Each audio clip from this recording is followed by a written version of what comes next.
Hello friends, नमस्कार। Krishna's academy में एक बार आपका फिर से स्वागत है। पिछली क्लासेस में हमने मेंडल्स एक्सपेरिमेंट और उसके कंक्लूजन के बारे में स्टडी कर लिया था। आज का हमारा टॉपिक है मेंडल्स लॉज ऑफ इनहेरिटेंस। मतलब मेंडल ने कौन कौन से लॉज दिए हैं, इसके बारे में हमें स्टडी करना है। तो एक्चुअल में आप सभी को पता है, मैंने आपको पिछली क्लासेस में भी बताया था कि मेंडल ने एक्चुअल में कोई लॉ नहीं दिया था, बल्कि अपने एक्सपेरिमेंट से कुछ पास्टुलेट्स दिए थे, कुछ कॉन्सेप्ट अपने डेवलप किए थे और उन्हीं को फिर बाद में कन्वर्ट किया गया लॉज की फॉर्म में, इनहेरिटेंस के लॉज की फॉर्म में।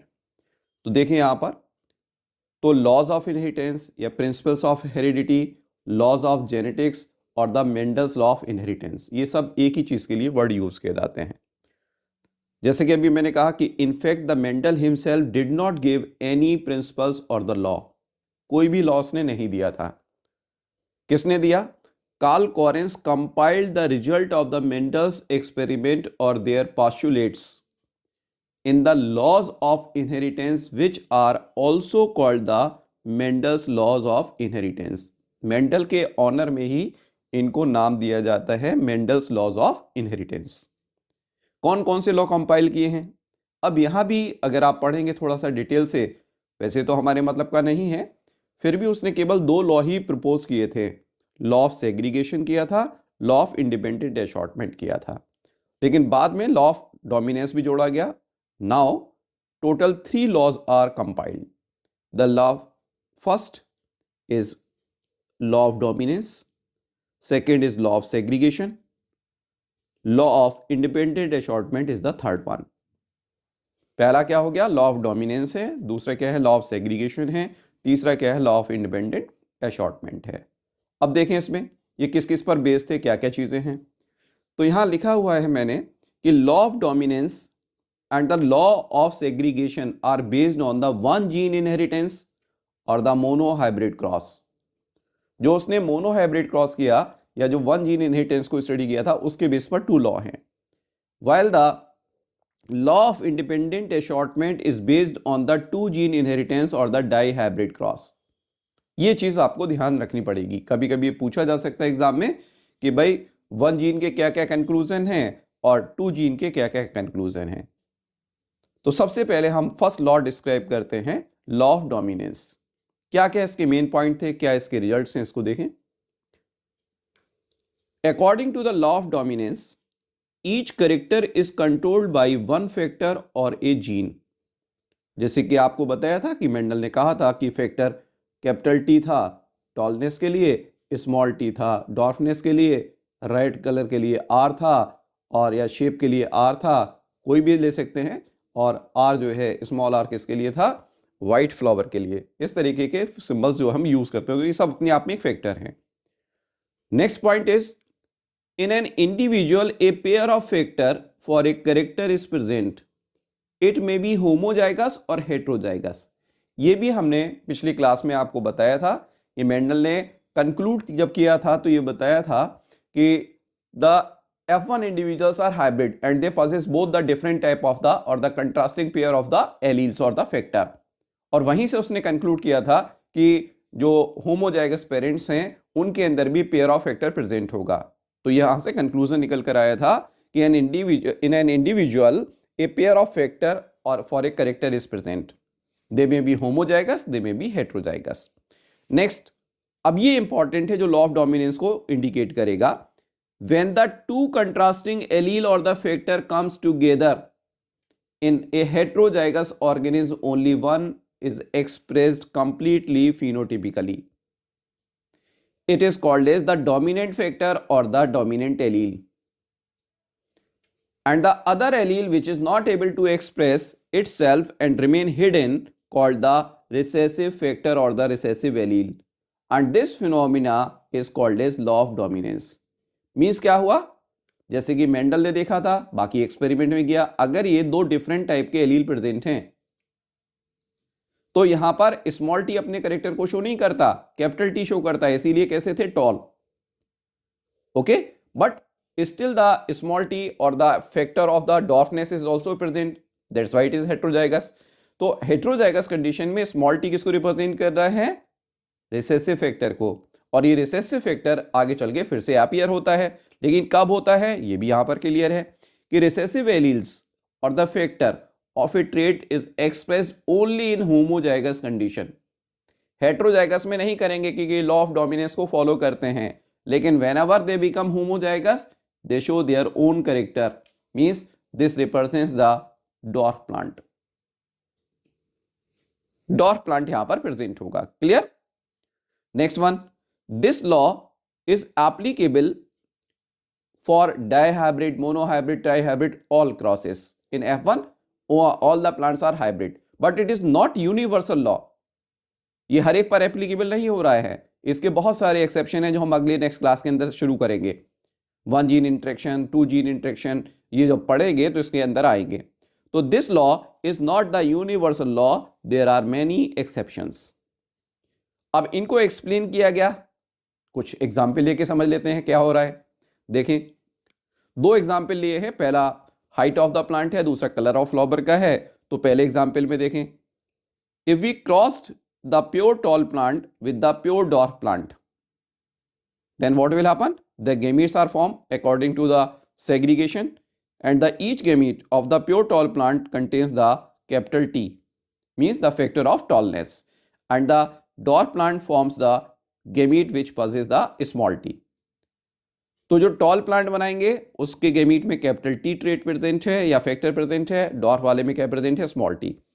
अब ड्यूरिंग द फर्टिलाइजेशन ये सब एक साथ आ गए तो कैपिटल T स्मॉल t बना। तो इसका अपीयरेंस कैसा है? टॉल है, यानी कि टॉल ट्रेट जो है वो डोमिनेंट है। इसका मतलब गेमीट के अंदर जो टॉल का फैक्टर प्रेजेंट है ये कैसा है? डोमिनेंट फैक्टर की फॉर्म में प्रेजेंट है। तो जब भी हेटेरोजाइगस कंडीशन होगी केवल डोमिनेंट फीचर ही अपने आप को एक्सप्रेस करेगा। Same for the color of flower. When the red flower plant are crossed with the white flower plant, the heterozygous red will form. Means here the R is dominant allele and the small r is the recessive allele. Okay? So this is all about the law of dominance. बाकी detail हम experiment के साथ पढ़ चुके हैं। Now, second law. Second law is called law of segregation. इसके और भी नाम है जो बीच में हम आपको डिस्कस करेंगे। It is also called as Mendel's first law. जैसे कि मैंने आपको अभी डिस्कस किया था कि कार्ल कॉरेंस ने 2 ही लॉ बनाए थे, तो उसमें से पहला लॉ ऑफ सेग्रीगेशन है जिसको मेंडल्स का फर्स्ट लॉ नेम दिया जाता है, और दूसरा लॉ है लॉ ऑफ इंडिपेंडेंट असॉर्टमेंट जिसको हम नाम देंगे मेंडल्स सेकेंड लॉ। क्या कहता है ये लॉ? देखें, this law states that both the parental allele, that is the recessive or the dominant in of F1 generation, get separate and are expressed phenotypically in F2 generation.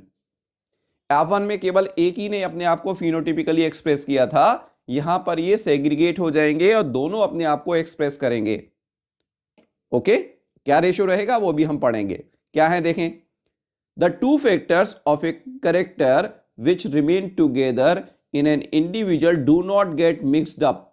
ध्यान रखें, mixing नहीं होती, इसीलिए आएगा law of purity of gamete, but keep their identity distinct separates at the time of the gametogenesis, gamete formation के समय, और sporogenesis, spore formation के समय, get randomly distributed to different gametes, अलग अलग गेमीट में चले जाते हैं, and then get unite again in the different offspring as per the principles of probability.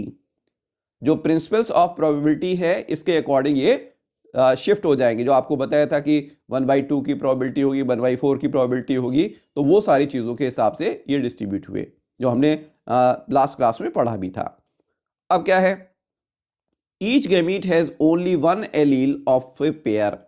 Gamete is pure for a trait. That's why this law is often called as law of purity of gametes.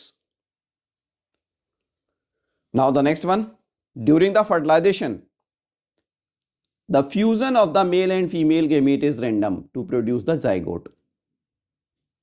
And an F2 generation produce 3 tall and 1 dwarf, that is the phenotypic ratio is 3:1, but genotypically 1 pure tall, ठीक है, 2 hybrid tall and the one pure dwarf, that is genotypic ratio.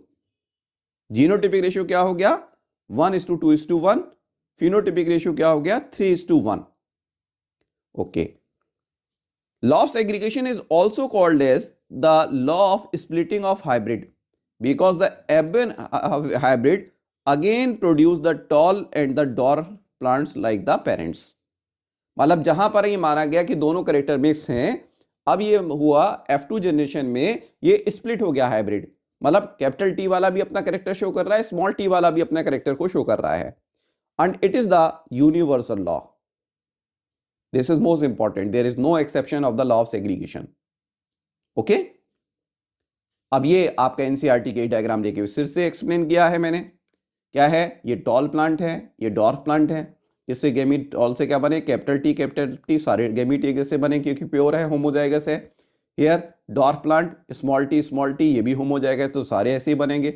जो plant बना वो सारे के सारे कैसे हैं? कैपिटल टी स्मॉल टी वाले हैं. यहाँ लॉ ऑफ डोमिनेंस फॉलो होगा, तो ये सारे कैसे हो गए? ये सारे के सारे टॉल हो गए. अब इन दो टॉल में जो F1 के इंडिविजुअल हैं जो कि हाइब्रिड फॉर्म में है, इनमें हमने क्रॉस कराया तो क्या होगा? सॉरी, सेल्फिंग कराया तो क्या होगा? दोनों से, इससे स्मॉल टी और कैपिटल टी वाले गैमीट बनेंगे, सेम इससे भी बनेंगे. इनकी प्रोबेबिलिटी क्या हो जाएगी? Capital T small T, capital T small T, capital T small T और स्मॉल टी. यानी कि एक ये हो गया, दो ये हो गए, एक ये हो गया. रेशो क्या हो गया? 1:2:1. 3 टॉल हैं तो फिनोटिपिकली क्या हो गया? 3 टॉल एंड 1 डॉर्फ, 3:1. क्लियर हो गया? आपके स्कूल के एग्जाम में अगर लिखने को आता है तो डायरेक्ट इसी चीज को आपको लिखना है और बाकी एग्जाम्पल बहुत ज्यादा डिटेल नहीं करने हैं. Next, law of independent assortment. The third law was the law of independent assortment. It states that when the cross is made between the two individuals of the different from each other in 2 or more characters, then the inheritance of the one character is independent to another. मतलब क्या है? जैसे यहां साथ साथ देखते चलें. एक पेरेंट हमने जो लिया है वो है राउंड एंड येलो सीड वाला, दूसरा क्या है? रिंकल्ड एंड ग्रीन वाला. तो यहां दो करेक्टर हैं, एक तो है शेप का करेक्टर और दूसरा है कलर ऑफ सीड, इसका करेक्टर. तो इसका एशॉर्टिंग अलग होगा, इसका अलग अलग होगा, दोनों एक दूसरे पर डिपेंड नहीं करेंगे. ओके, तो F1 में तो क्या बनेगा? हाइब्रिड बनेगा. आगे देखेंगे. अब due to the independent assortment the recombinants are also obtained.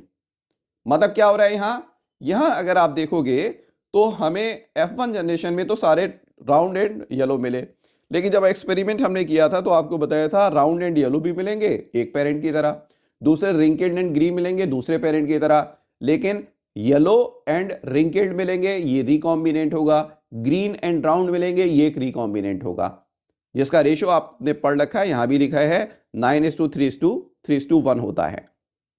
तो रिकॉम्बिनेंट्स भी मिलेंगे. यहां ये खासियत है. क्यों?